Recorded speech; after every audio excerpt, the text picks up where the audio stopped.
En políticas sociales son presupuestos que indudablemente nos va a llevar a tener más pobreza al conjunto de los ciudadanos y trabajadores de este país. En cuanto al presupuesto dedicado en el Ministerio de Sanidad, es un presupuesto continuista, es un presupuesto que el Gobierno nuevamente incide en apoyar y apostar por la salida de la ley que implantó el cambio del sistema sanitario en este país. Un presupuesto que está muy lejos de hacer una cobertura real en el sistema sanitario. Además, un presupuesto donde el Gobierno vuelve a comprometer con Bruselas para el año 2015 una reducción de presupuesto de 2.500 millones más.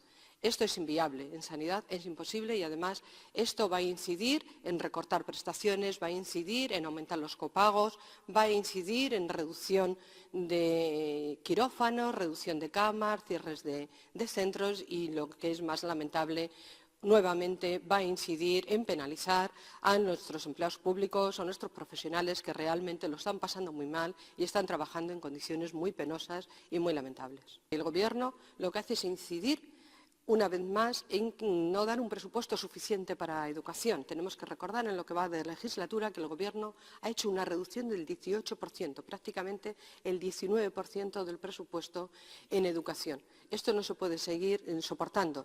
Hacemos un llamamiento al Gobierno, hacemos un llamamiento al ministro Wert, y es que retire estos presupuestos, que estos presupuestos condenan a nuestros jóvenes en muchísimos casos, a abandonar los estudios porque las familias hoy ya no pueden seguir soportando el coste en la educación. En la educación no se puede, bajo ningún concepto, ahorrar.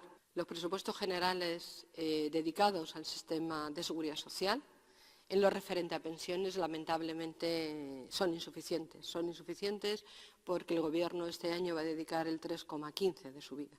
Una subida que es insuficiente. Es insuficiente porque la media del gasto estos últimos años ha sido del 5,59%. Por lo tanto, el Gobierno tiene que retirarlos y tiene que abordar otros presupuestos.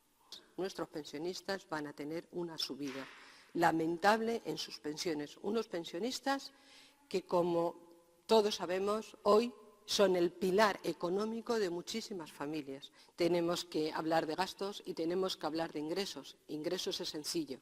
Es que realmente el día que tengamos empleo y el día que realmente el Gobierno dedique y apueste por un salario digno, por un salario real a nuestros trabajadores, el sistema se recupera fulminantemente, pero vamos, rapidísimamente, no va a tener ningún problema. Por lo tanto, no es el sistema público de pensiones que es garante, que además lo está demostrando, que en un periodo se está soportando con la herencia, pero con aquella herencia que los trabajadores han dejado.